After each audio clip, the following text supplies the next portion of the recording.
El. El, iki mau sing aku nyemprot-nyemprot ki mau. Cek.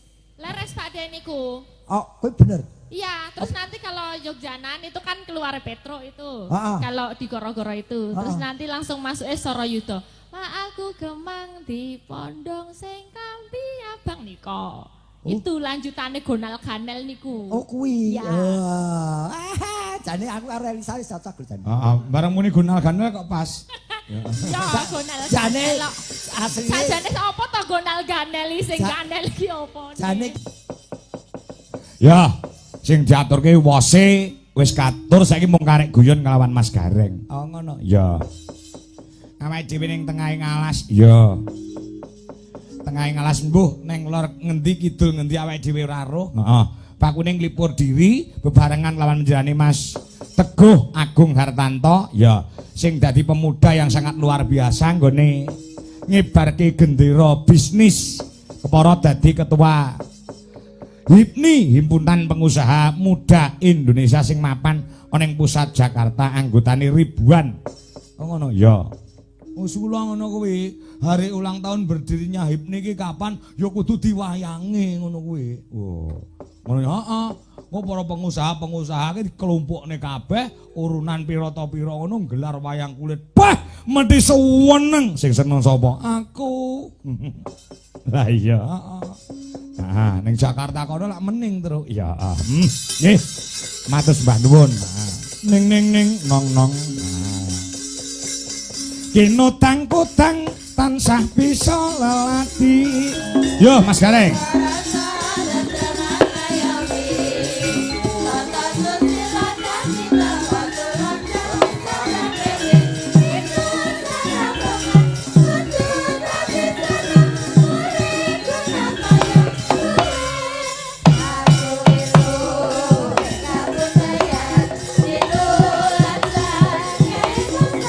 Landuk, Bro.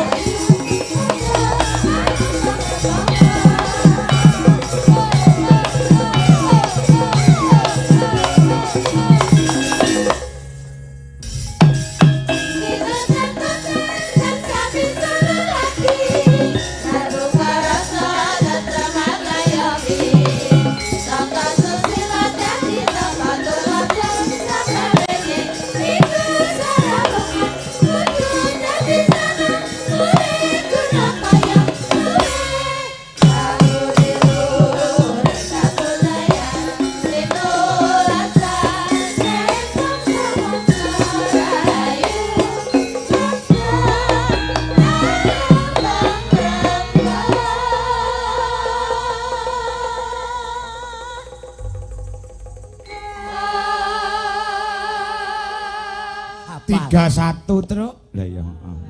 Ya wis men. Napa? Oh, perkara bal kok dipikir.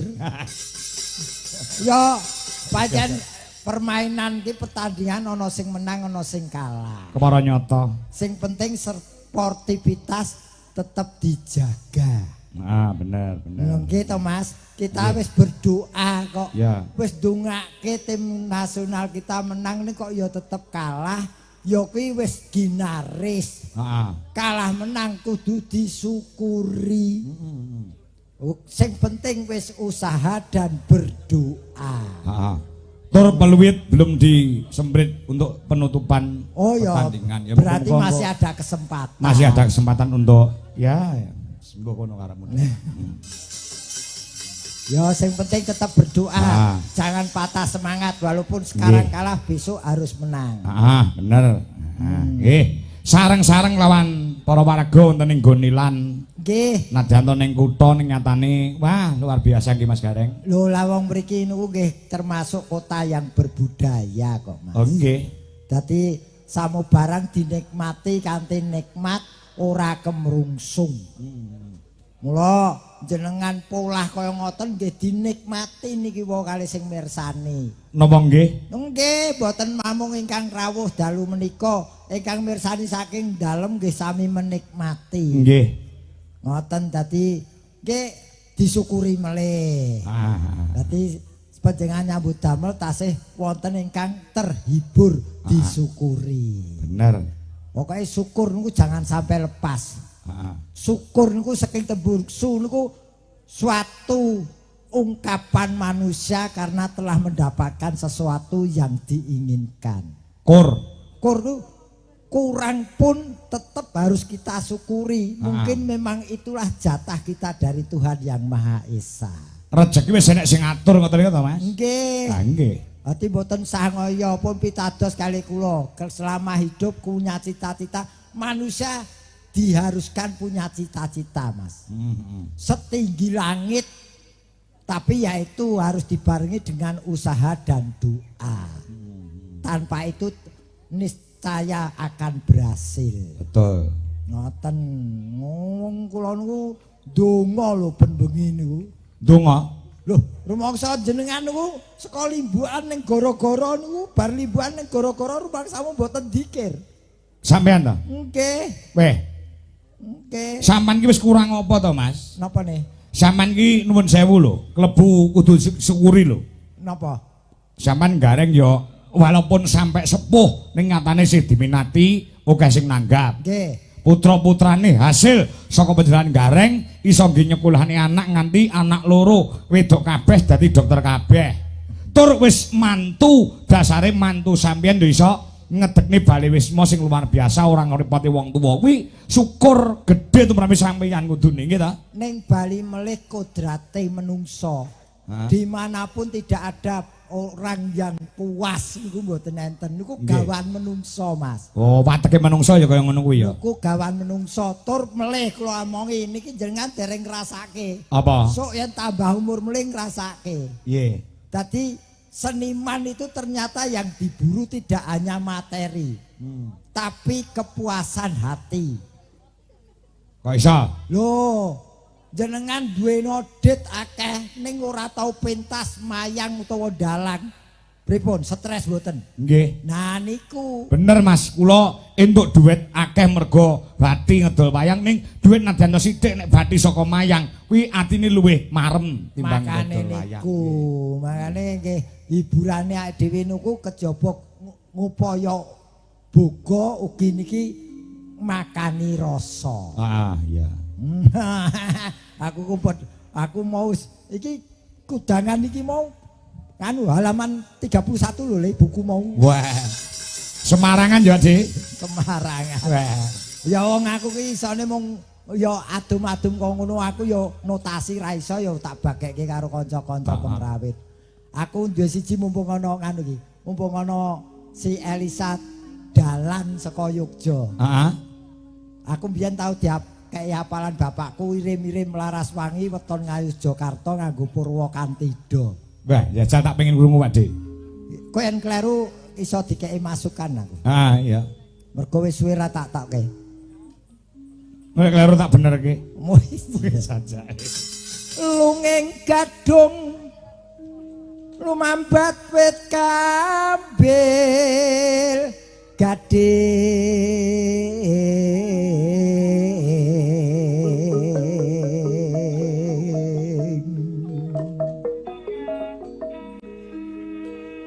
ana rondo manyang sendang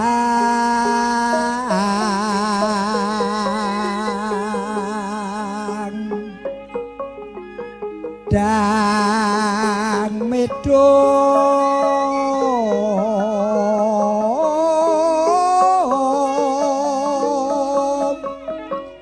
dang medhom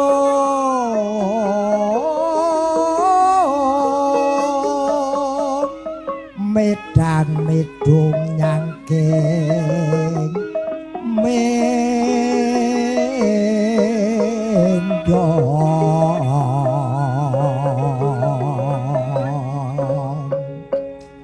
manuk podang menclok neng papa gedang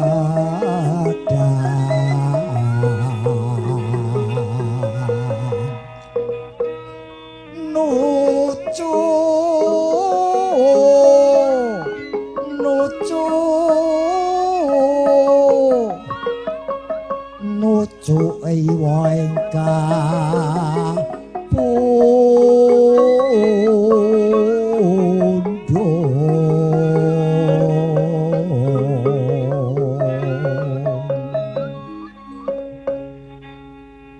kaki dudong bakadung kepleset camplong kadung yong biong glo anakmu biong gondang kandel woi carake iki weteng Yogya iki wah iya iki mbiyen wah laris anggo tanggapan mung ki jane ana lucone kok lucone apa wah ora iso pasangane mati kok kudu nganggo pasangan ya kuwi ya iki ana saut-sautane iki aku urung iso nembang apa-apa ya iso aku nembang ya lagi iki biyen akeh masane itu tinggalane bapakku ki akeh lah iki lho aja sok menyia-nyiakan warisan saka wong tuwa kadang kala iso dienggo golek upa ah iya ngono walang kekek walange kadung walang kekek dawa sumute walang kekek dawa sumute wong wis tuwek dawa umure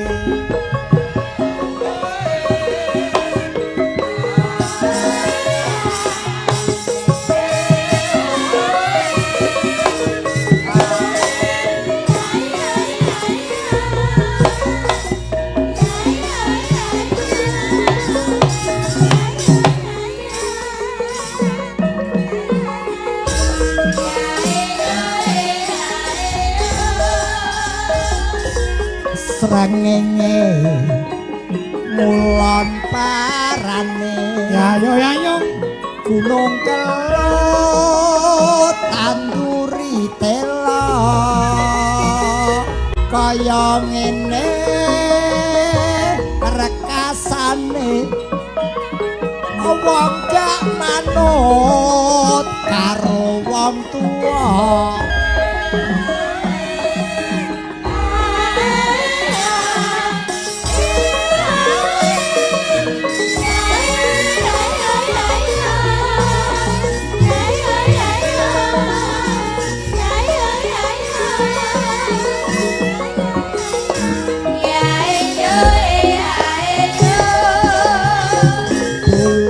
kuda menarik bendi sekarang bendi menarik kuda dulu pemuda menarik pemudi sekarang pemudi menarik pemuda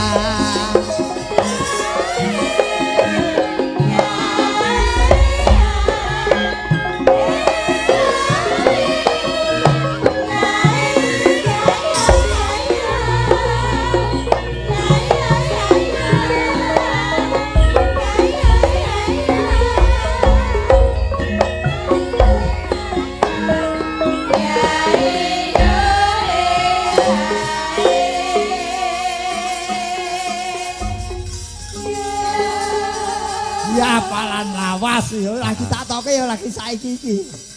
Iki apalan lawas walang kek. Wah akeh Mas. Wong aku mbiyen dikandani bab ilir-ilir kuwi iso digawe kendangan cakra lho. Kendangan cakra iki piye? Aku dudu cah karawitan dadi radong. Candra. Ah nek muni Candra aku ngerti nek cakra ora ngerti. Candra lho. Candra ki adine cakra. Oh iya. Oh. Ilir-ilir. Ilir-ilir. Langsung dikendangi Mas Dio. Ilir-ilir tang tok dut dung tok datok dadung tang tok dut. Ya. Ayo ki sing cah Jawa Timur kuwi. Oh ya sesuk tak latih. Kuwi rong lahir kok. Dijo. Dijo laras. Ono kendangan cok. Ya mula aku arani cokro. Oh. Mergo ndang tok dut cokro negara. Heeh. Ilir-ilir tang tok dut tang tok dut ngedung tok dat tok dung tang tok dut tang tok dung tak dung lah. Wis tangemku kesel. Oke. Yo. Cok kalau mongso ngene nggih tombok kangen bongkar-bongkari lagu-lagu sing lawas ya Mas Kari. Tambah kotro, tambah ngelmu ngoten Neo ning iki rumusé pokoke orang jangan malu untuk belajar. Makanya aku kumpul karo kanca-kanca ngene iki nadyan iki saumur anak-anakku, aku ya ora isin takon. Kuwi sing penting ngono aku mau sing ngajari tukang gender iki. Weh, Freddy to. Freddy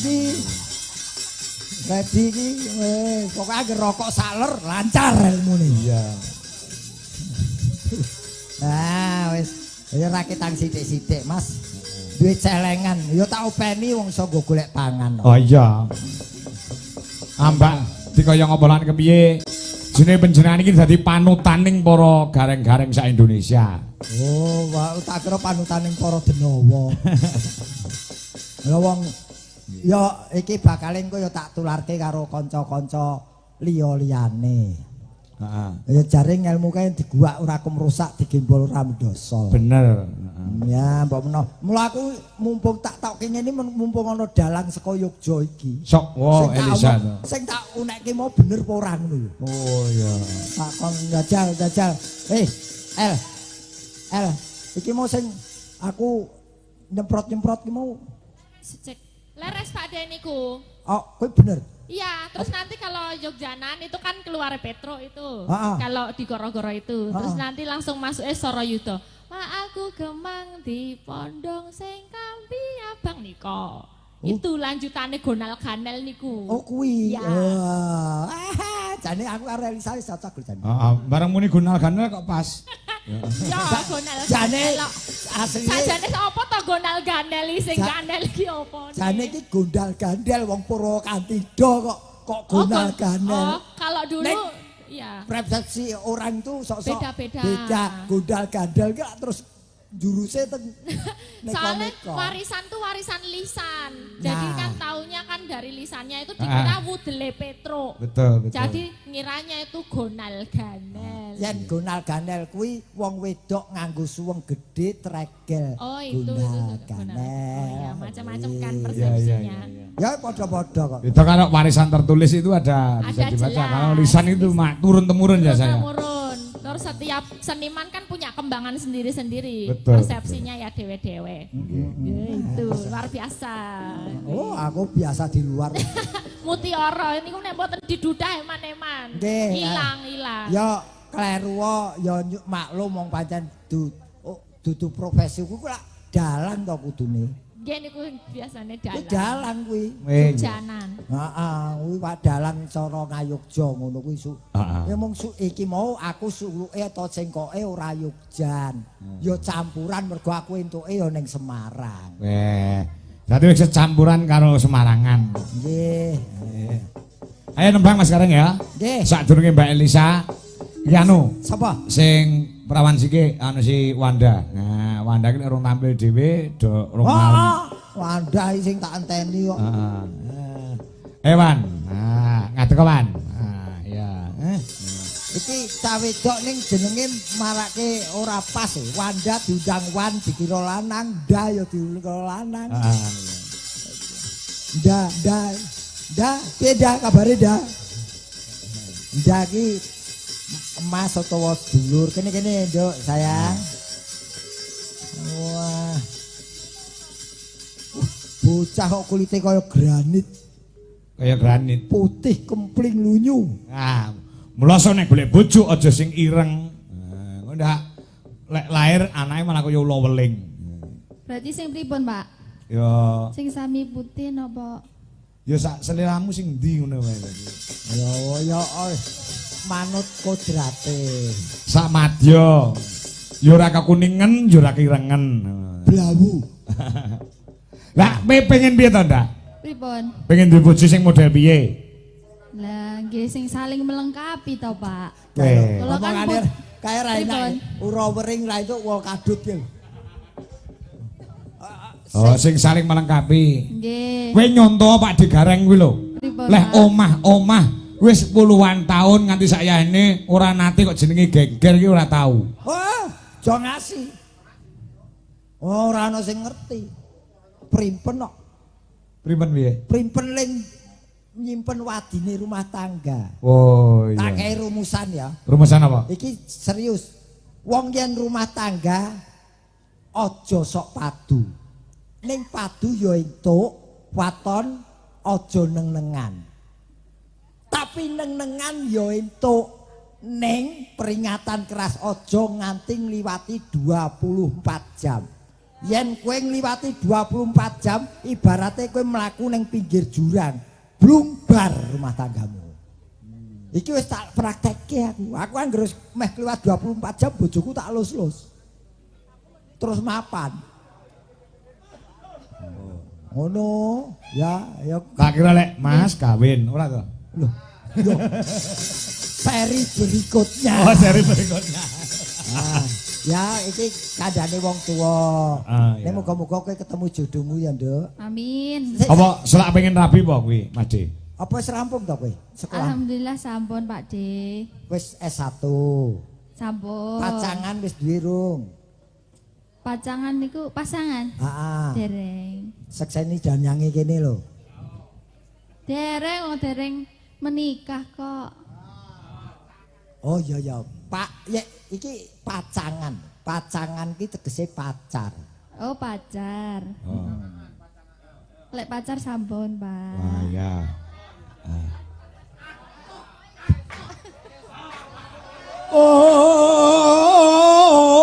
Oh, jangkah tak pateni.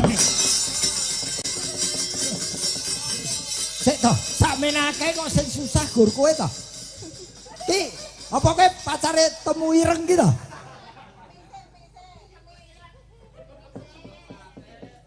Ora, bocah ya teko. Boten, Pak. Boten, Mas, Pak D. Mas Gareng, Apa? nikah karo kawin mau beda to, Mas? Walah kuwi aku ora ngerti aku. Loh, piye to? Oh, kudune kowe sing luwih pono. Lah Kowe kuwi dalam takon aku ora ngerti kok. nikah karo kawin Mongko kuwi lek enek ditakokne anu lho, apa jenenge cakala mangsa padha lho. Wis kawin urung kowe, tegese wis nikah apa urung kowe ngono kuwi. Asline bener apa salah ngono kuwi? ya beda. Bedane? Lah ning kari tinggal pemikirannya manusia bagaimana. Oh. Nikah kuwi iki sing bener lho. Ya. Nikah itu di depan naib utawa ning catatan sipil. Heeh. Kuwi. Yen kuwi nggone lho. Ah ya. Nggone ning ngarepe naib utawa ning catatan sipil kuwi nikah. Nikah. Yen kawin ki yo sakgon-gone. Ora. Apa? Nek nikah ki mesti kawin, nek kawin rung kalian nek nikah.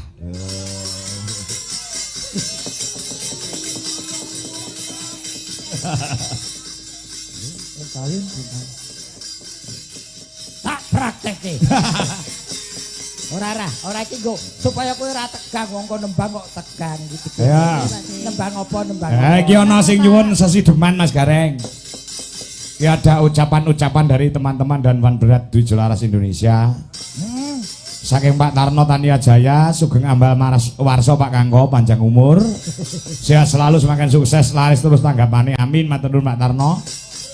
Ugi selamat ulang tahun Bos. Nggih matur nuwun. Menika saking Pak Nino Jakarta. Oh Ugi nggih. saking Pak Sukri Hono Coroko. Weh, Lah Sukri Hono Coroko ki urung marem nek urung si Angel kuwi ngendang. ngono. Dwi Jelaras Indonesia ki duwe pengendang wedok yang cantik ning luar biasa.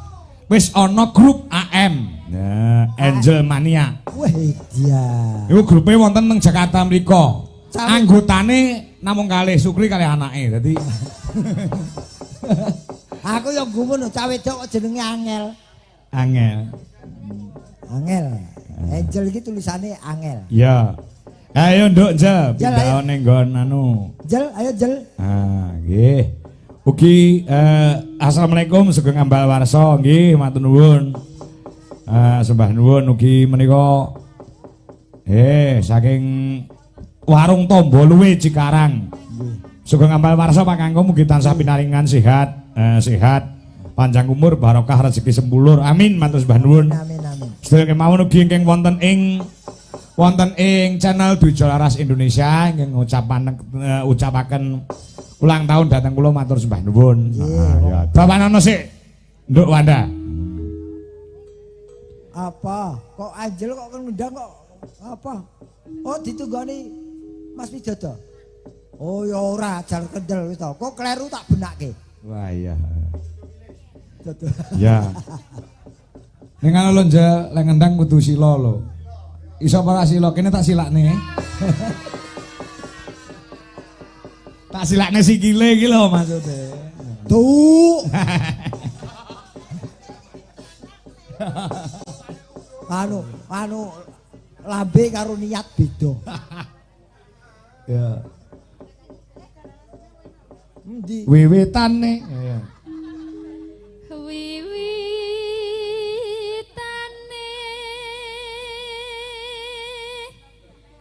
anderek sang pekik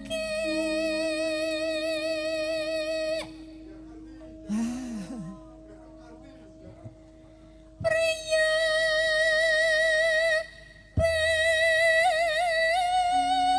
bagus kanggo labu daya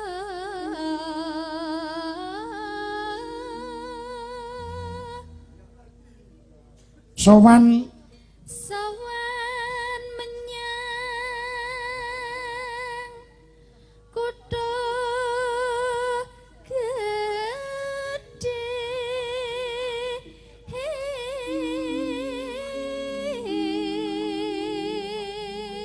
suarane iki ora banter ya Mas Haring ning dirungokne iso kepenak ringik-ringik ngono ya. Iki angu jiwat ngono kae. Iya. Iki suarane sing angu jiwat, ora selagane, ora aning, suarane. Suarane cemaplok. Cemaplok. Dadi dirasake dipangan ning rasa ki enak. Bendera terus kayang-yang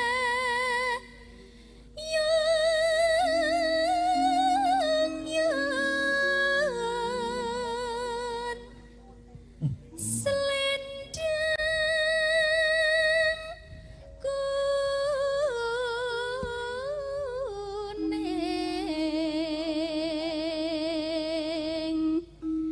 kang saking Oke. wukir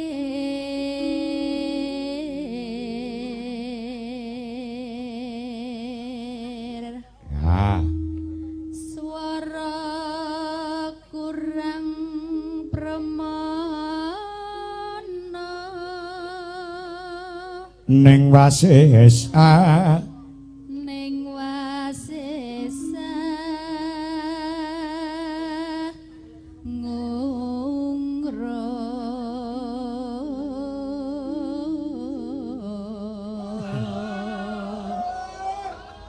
apa to Cah? Penalti to?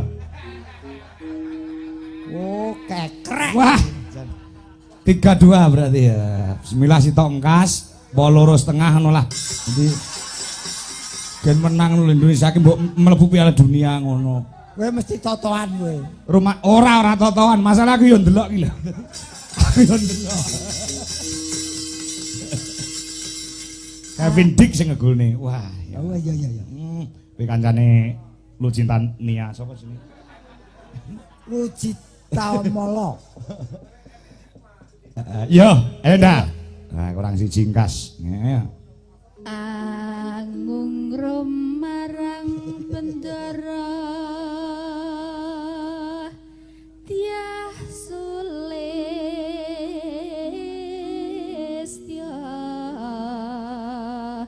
pijer ngincangake halis awas Jel dilebone Jel neneno tak tung tak tung gong ya ora aja manut Petro ya neneno tung ya nane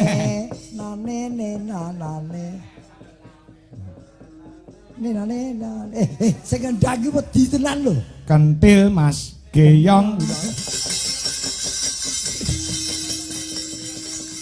ayo terus tresno sesi demam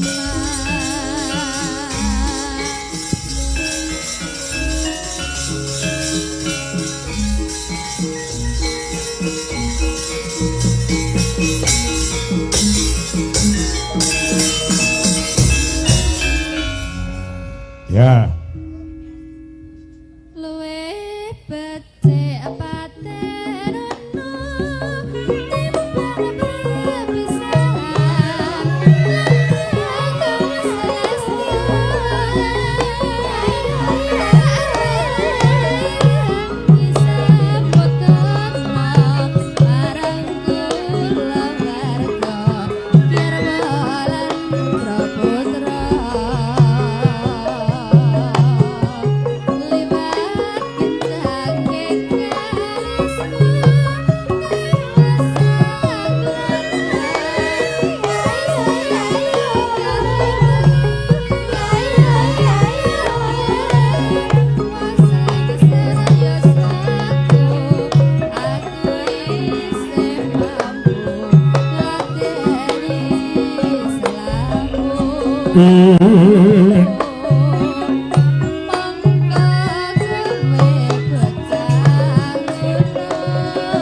ya yo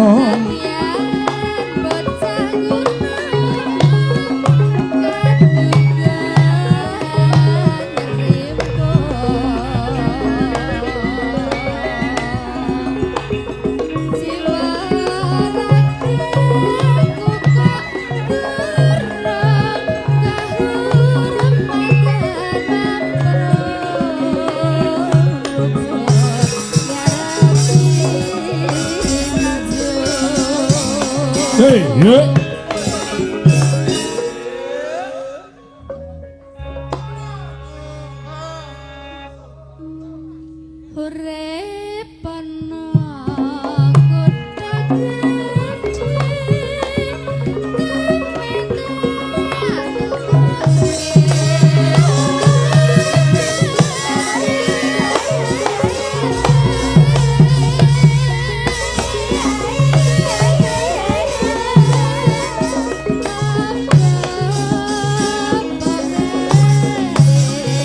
Dangdut nondok Jel oh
Genduk Wanda.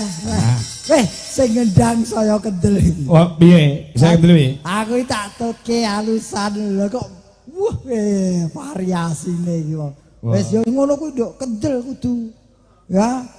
Dolan dhewe wani kok ngendang ora kendel.